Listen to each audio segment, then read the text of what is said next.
আপনাদের যে কষ্টটা করে আসছেন এত দূর থেকে, আমি বুঝতে পারি এখান থেকে 5-6 কিলোমিটার দূরে গাড়ি, তারপরে বাড়ি, তারপর ঘুম, রেস্ট, সকালে আবার কাজ।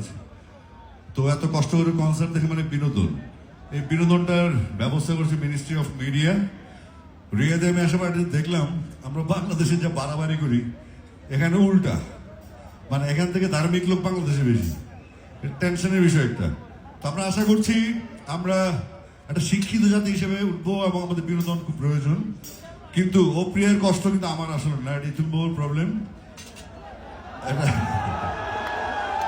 এটার সাথে আমার কোনো যোগসূত্র নাই। আমি ভাই 3 বাচ্চার বাপ, বিয়ে শাদী করে ওকে।